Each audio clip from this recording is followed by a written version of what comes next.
Just starting on ITV, Where There's Life looks at the problems of the deaf.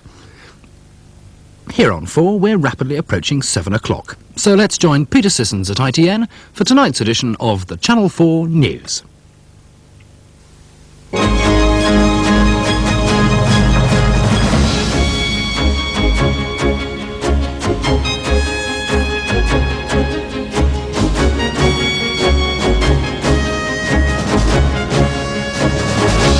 Hello, good evening.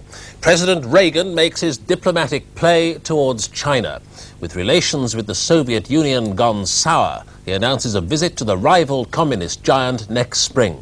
In Channel 4 News tonight, who gets the most out of it? 4 weeks after the Soviets shot down the Korean Boeing, the Americans reopened the route it was meant to be on. We report on the importance of the race to find the black box and the questions it could answer.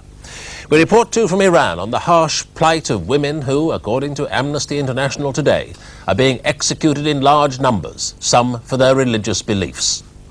Also tonight, Vauxhall Motors heads for an all-out pay strike as it at last starts to make money. Could that be the national pattern as the economy recovers?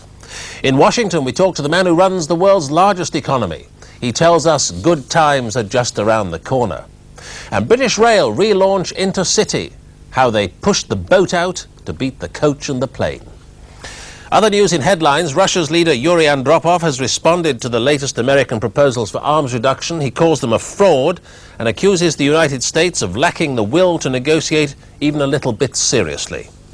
Labour's national executive decide to go back on their general election commitment to phase out all nuclear weapons within 5 years. They vote that Polaris be included in current arms negotiations, endorsing the Healy line that the weapon be used as a bargaining counter. As for the party leadership, the Kinnock-Hattersley Dream ticket gets a further lift. The clerical union Apex and the print union NGA both endorse it after ballots. In the Lebanon, the protagonists set up a joint operations centre to try to stabilise the ceasefire. The Druze leader warns the government against reopening Beirut airport. They'd take action to stop it. The former commander of Britain's peacekeeping contingent, repatriated through exhaustion, leaves hospital and is given a desk job. And customs officers raid houses in South and East London and seize heroin with a street value of £3 million. 12 people are being questioned. But first, President Reagan's decision to visit China next year, the year, of course, of the American presidential election. The decision was announced by the United States Defense Secretary Caspar Weinberger in Peking.